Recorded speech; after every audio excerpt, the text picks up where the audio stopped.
क्या हाल है बच्चों? My name is Anil Sharma and I welcome you all to our YouTube channel कैनोहॉलिक। चलिए दोस्तों, तो हम लोग फटाफट से टॉपिक स्टार्ट कर देते हैं। हमने लास्ट वीडियो लेक्चर नंबर 18 में देखा था कैसे स्प्लिटिंग होता है टेट्राहेड्रल कॉम्प्लेक्स में। इस वीडियो लेक्चर में हम लोग स्टार्ट करेंगे splitting in square planar complex. Okay, so will start to the topic splitting of d orbitals, splitting of d orbitals in square planar geometry।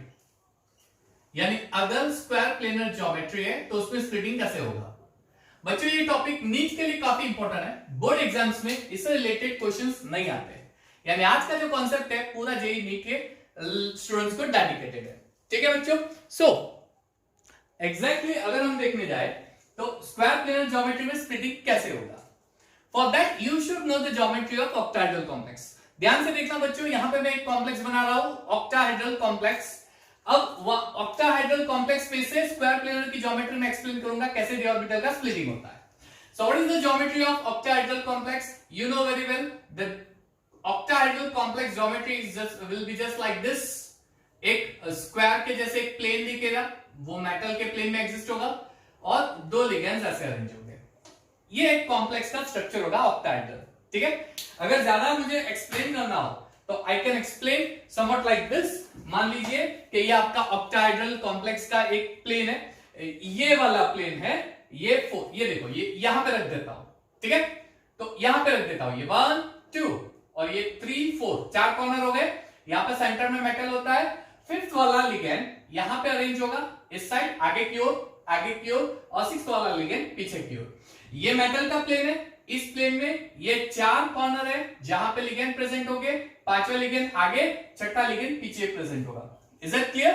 कुछ इस तरह से अरेंजमेंट होता है। यानी होगा क्या, चार कॉर्नर पे आ गए हमारे लिगेंड्स, पांचवा लिगेंड ऊपर आएगा, छठा लिगेंड नीचे आएगा। ये हो गया आपका ऑक्टाहेड्रल पूरा स्ट्रक्चर।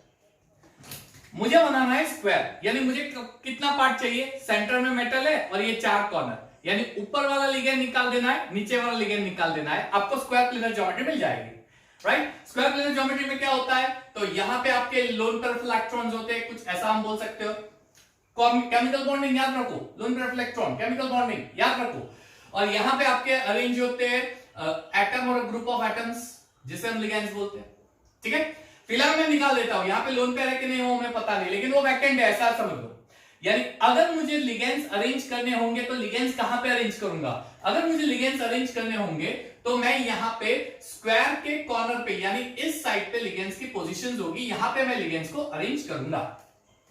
अब थोड़ा याद रखो, हमने वीडियो लेक्चर नंबर 16 में देखा है। वीडियो लेक्चर नंबर 16 में क्या देखा था? ऑक्टाहेड्रल कॉम्प्लेक्स में जो लिगेंड अरेंज होता है कौन से एक्सिस पे होता है। अगर नहीं देखा है तो पहले वीडियो लेक्चर नंबर 16 पूरा देख लो, वहां पे पूरा अच्छी तरह से आपको एक्सप्लेन करके मैंने दिया है। अगर ऑक्टाहेड्रल ज्योमेट्री है मेरे प्यारे बच्चों, तो ऑक्टाहेड्रल ज्योमेट्री में लिगेंड जो अरेंज होते हैं वो एक्सिस के ऊपर होते हैं। कैसे होते हैं एज्यूम कर लेते हैं। चलिए, किस तरह से होते हैं वापस से एक बार मैं थोड़ा 2 मिनट्स का रिवीजन करवा देता हूं, जो हमने वीडियो लेक्चर नंबर 16 में देखा था। ये जो स्क्वायर का कॉर्नर होता है, ये जो एंगल होता है लिगेंड मेटल लिगेंड का एंगल, ये 90 डिग्री एंगल होता है, और ये एंगल जो होता है ये भी 90 डिग्री होता है। ठीक है, सारे एंगल, ये भी 90 डिग्री, ये भी सब 90 डिग्री होंगे। तो समवट लाइक एक्सिस, आपको पता ही है एक्सिस होते हैं उसमें एंगल कितना होता है, तो एक्सिस पे एंगल होते हैं 90 डिग्री, तो ये सारे एंगल हो गए 90 डिग्री। यानी अगर ये y एक्सिस है, x और z है, तो उसमें एंगल का पार्ट जो आप देखोगे वो 90 डिग्री होगा। यानी हर एक एक्सिस 90 डिग्री पे अरेंज होंगे। तो मान लीजिए कि 90 डिग्री है, तो इसका मतलब ये हो गया एक एक्सिस, ये सेकंड वाला, ये थर्ड वाला। सिंपल है। ये अगर इसको एक्सटेंड कर देंगे तो ये पहला एक्सिस, यानी अगर ये x पार्ट है ये हो जाएगा x डैश पार्ट। अगर मैं इसको अरेंज कर देता हूं तो ये अगर y पार्ट है तो ये हो जाएगा y डैश पार्ट। और अगर इसे एक्सटेंड कर देता हूं तो अगर ये z है तो ये z component, z dash component हो जाएगा। क्लियर? ये हो जाएगा आपका z डैश कंपोनेंट। यानी अगर ऑक्टाहेड्रल ज्योमेट्री में आप देखना चाहोगे तो लिगेंड कहां पे होंगे, तो एक्सिस जो होते हैं अलोंग द एक्सिस, आप ऐसा बोल सकते हो अलोंग द एक्सिस। और डी के कौन कौन से orbital along the axis arrange होते हैं, तो दो ऑर्बिटल, एक होता है D X square dash Y square और एक होता है डी जेड स्क्वायर। ठीक है, ये अलोंग द एक्सिस होता है। किस तरह से? D X square dash Y square. चलिए, ये एक्स प्लेन है, ये वाई प्लेन है, तो जो ऑर्बिटल होते हैं it will be along the axis, यानी ये एक्सिस के ऊपर होते हैं, समवॉट लाइक दिस। और dz स्क्वायर, तो ये dz स्क्वायर का अरेंजमेंट अगर आप देखने जाओगे तो it will be somewhat along the axis, और बीच के प्लेन में एक पूरी रिंग होती है ना, कुछ ऐसा होता है। यानी ये जो एक्सिस है, यहां पे अगर मैं d ऑर्बिटल अरेंज करने जाऊंगा तो ये मेटल के कौन से d ऑर्बिटल होंगे, ये d ऑर्बिटल। और वापस लिगेंड एक्सिस पे ही अप्रोच हो रहा है, यानी एक्सिस पे अगर लिगेंड अप्रोच होंगे तो लिगेंड के आउटर ऑर्बिटल इलेक्ट्रॉन्स के और d ऑर्बिटल जो होते हैं उसके बीच में रिपल्शन होगा। यानी ये एक्सिस का जो d ऑर्बिटल है, ये तीनों एक्सिस के जो d ऑर्बिटल है, ये d ऑर्बिटल और लिगेंड के बीच में रिपल्शन होगा, और रिपल्शन होने की वजह से इसकी एनर्जी, ये ऑर्बिटल की एनर्जी काफी बढ़ जाएगी, इसलिए इस ऑर्बिटल को हम हायर एनर्जी स्टेट बोलेंगे। और बाकी के तीन ऑर्बिटल है dxy, dyz, dzx, उसको हम लोअर एनर्जी स्टेट बोलेंगे। अच्छा, ये होता है आपका Eg ऑर्बिटल, ये होता है T2g ऑर्बिटल, ठीक है। अच्छा, साइड पे मैं इसको डायग्रामेटिकली बना के आपको दिखाता हूं। बच्चों ध्यान से देखना, ये बहुत इंपॉर्टेंट सा कॉन्सेप्ट है, वाव कॉन्सेप्ट जो मैं हमेशा बोलता हूं। 1 2 3 4 5, ये आपके 5d ऑर्बिटल है जो डीजनरेट यानी 5d ऑर्बिटल की एनर्जी सेम है, बहुत ही सिंपल है। 5d ऑर्बिटल की एनर्जी बहुत ही सिंपल सेम होती है, सो दे आर डीजनरेट ऑर्बिटल्स, ठीक है। अगर इसके नजदीक एकदम क्लोज लिगैंड अप्रोच होंगे, तो अगर लिगैंड अप्रोच होंगे तो क्या होगा, लिगैंड ये एक्सिस पे अप्रोच होंगे तो इसकी वजह से d ऑर्बिटल की एनर्जी बढ़ जाएगी, तो ये एवरेज d ऑर्बिटल की एनर्जी जो इंक्रीज हो रही है, ठीक है। और एवरेज d ऑर्बिटल की एनर्जी जब इंक्रीज होगी तो डीजनरेसी तो थोड़ी मेंटेन रहेगी, लेकिन इसके बाद जो होगा वो स्प्लिटिंग हो जाएगा, इसके बाद स्प्लिटिंग, और स्प्लिटिंग होने की वजह से दो ऑर्बिटल की एनर्जी बढ़ जाएगी। कौन से दो ऑर्बिटल की एनर्जी, तो dx2 और dz2 की एनर्जी बढ़ जाएगी ऑक्टाहेड्रल में, ठीक है। तो इसका मतलब ऊपर आ जाएंगे dx2 और dz2, और नीचे आ जाएंगे dxy, dyz और dzx। ये पूरा ऑक्टाहेड्रल का स्प्लिटिंग। अब बच्चों यहां पे एक चीज हम समझने वाले हैं, स्क्वायर प्लेनर में z कंपोनेंट पे से लिगेंड निकाल देंगे, स्क्वायर प्लेनर में z कंपोनेंट पे से लिगेंड को निकाल देंगे। यानी अब लिगेंड कहां पे प्रेजेंट होगा, तो x कंपोनेंट पे होगा और सिर्फ y कंपोनेंट पे होगा, सिर्फ x और y कंपोनेंट पे होगा। यानी अगर जब लिगेंड मेटल आयन के सेंटर की ओर अप्रोच करेगा, लिगेंड मेटल सेंट्रल की ओर अप्रोच करेगा, तो कौन से एक्सिस को रिपल्शन ज्यादा फील होगा, तो ये है आपका पूरा y प्लेन, y कंपोनेंट, और ये है x कंपोनेंट। z कंपोनेंट पे से तो हमने लिगेंड निकाल दिया है, वहां पे लिगेंड तो होगा ही नहीं, यहां पे लिगेंड नहीं है, लिगेंड कहां पे है, ये y कंपोनेंट पे है और ये x कंपोनेंट पे है। यानी अगर लिगेंड यहां पे अप्रोच होंगे तो x कंपोनेंट पे d ऑर्बिटल पे रिपल्शन होगा और y कंपोनेंट के d ऑर्बिटल, मेटल के d ऑर्बिटल पे रिपल्शन फोर्स क्रिएट होगा। इसका मतलब ये हो गया कि dx2-y2 पे रिपल्शन फोर्स क्रिएट होने वाला है x और y कंपोनेंट पे। यानी अगर मैं ऑक्टाहेड्रल का एनर्जी डायग्राम स्टडी करने जाऊं, देखो बच्चों ध्यान से समझना, तो इसकी एवरेज एनर्जी बढ़ जाएगी, नो डाउट, ऑक्टाहेड्रल। अब एवरेज एनर्जी बढ़ने के बाद क्या होगा, तो उसके बाद दो स्प्लिटिंग होंगे, ऊपर आ जाएगा dx2-y2 और dz2, और नीचे कौन से ऑर्बिटल आ जाएंगे, तो dxy, नीचे स्प्लिटिंग होके आ जाएंगे dxy, dyz, dzx। ये ऑक्टाहेड्रल का स्प्लिटिंग है, ये ऑक्टाहेड्रल का स्प्लिटिंग है। लेकिन ऑक्टाहेड्रल की स्प्लिटिंग में से मैंने क्या किया, तो z कंपोनेंट पे जो लिगेंड्स थे उसको मैंने निकाल दिया, z कंपोनेंट के लिगेंड को निकाल दिया। यानी अब जो रिपल्शन फील होगा वो z एक्सिस पे नहीं होगा, वो x प्लेन और y प्लेन पे अलोंग, यानी x और y प्लेन के ऊपर d ऑर्बिटल है, x प्लेन और y प्लेन के ऊपर जो d ऑर्बिटल है उस पर रिपल्शन फील होगा, यानी इसके ऊपर रिपल्शन फील होगा। यानी अब क्या हो जाएगा, dz2 की एनर्जी ड्रॉप हो जाएगी। क्यों, क्योंकि यहां पे तो लिगेंड आएगा ही नहीं। कैसे आएगा, यहां पे तो लिगेंड है ही नहीं, लिगेंड तो स्क्वायर के कॉर्नर पे है, यहां पे तो लिगेंड है ही नहीं आपका, यहां पे लिगेंड नहीं है, यानी z के ऊपर रिपल्शन कम हो जाएगा। यानी इसका मतलब ये हो गया कि इसका फर्दर स्प्लिटिंग होगा और इसका फर्दर स्प्लिटिंग होके इसकी एनर्जी काफी बढ़ जाएगी और dz2 की एनर्जी कम हो जाएगी। ध्यान से समझना बच्चों, ध्यान से समझना, dxy, dyz, dzx, इसकी एनर्जी कम हो जाएगी।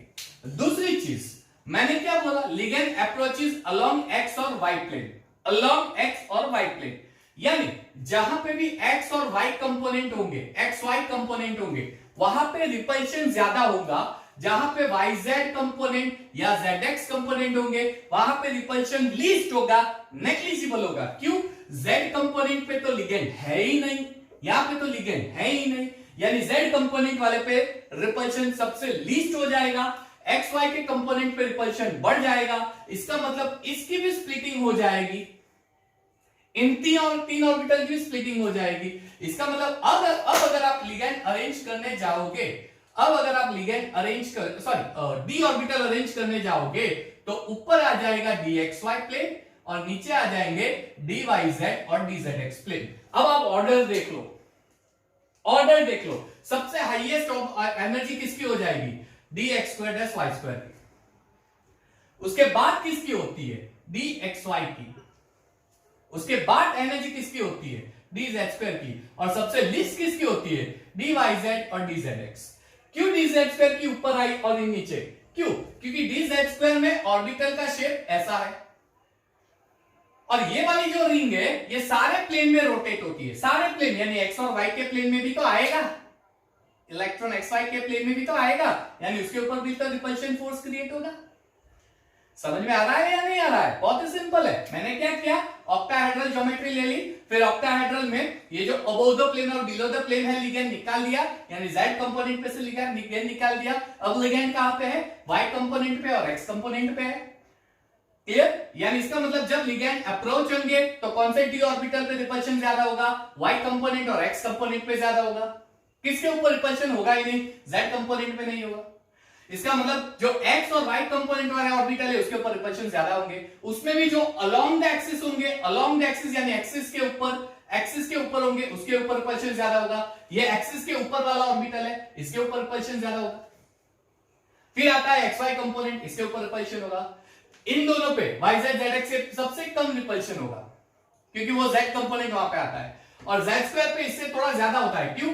Z² के इलेक्ट्रॉन जो होते हैं वो सारे प्लेन में रोटेट होके फिर Z एक्सिस पे रोटेट होते हैं, ऐसा माना गया है कि नहीं हमें पता नहीं, ऐसा माना गया है, इसलिए इसके ऊपर रिपल्शन फोर्स भी अप्लाई होगा। तो इसका मतलब ये ऑर्बिटल जो है EG ऑर्बिटल दो थे, dx² y² और dz², वो वापस स्प्लिट हो गए, ठीक है। और ये जो T2G ऑर्बिटल है वो भी स्प्लिट हो गए और एनर्जी ऑर्बिटल के हिसाब से ये अरेंजमेंट हो जाएगा।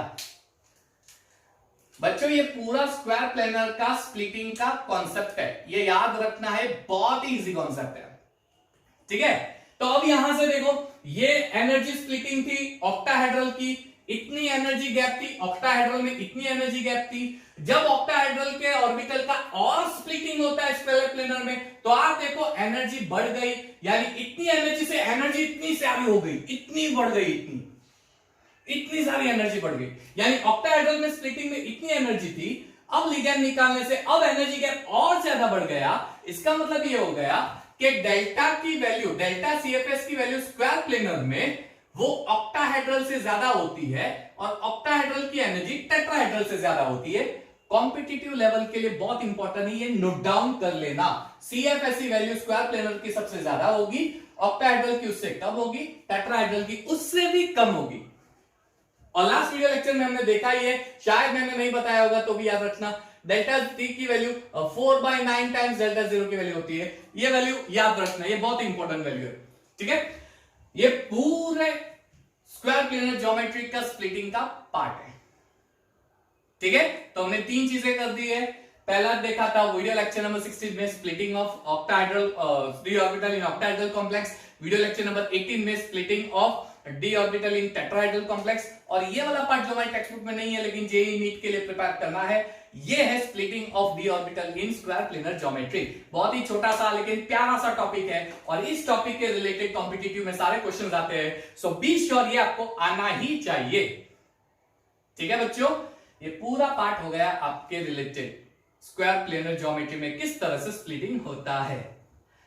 आशा करता हूं ये वीडियो लेक्चर आपको पसंद आया होगा। मेरे नेक्स्ट वीडियो लेक्चर में मैग्नेटिक और कलर प्रॉपर्टी आएगी, उसके बाद के वीडियो लेक्चर में स्टेबिलिटी का पॉइंट आएगा, मेटल कार्बोनिल ऑर्गेनोमेटालिक कंपाउंड, और फिर लास्ट वीडियो लेक्चर जो होगा वो होगा कलर वाला। यहां पे पूरा चैप्टर खत्म हो जाएगा और फिर प्रीवियस ईयर क्वेश्चंस उठा के हम लोग देंगे, यानी कम से कम ये वीक में 4 से 5 और वीडियो आएंगे जिसमें पूरा क्वाड्रेटिक चैप्टर खत्म हो जाएगा। क्वाड्रेटिक केमिस्ट्री चैप्टर खत्म होने के बाद हम लोग स्टार्ट करने वाले हैं हेलो अल्केन्स और हेलोजेन्स। सो बने रहिएगा मेरे साथ, हम लोग पूरा जेईई नीट एंजॉय करके स्टडी करने वाले हैं, इसलिए मेरे साथ बने रहिएगा, मेरे वीडियो लेक्चर देखते रहिएगा।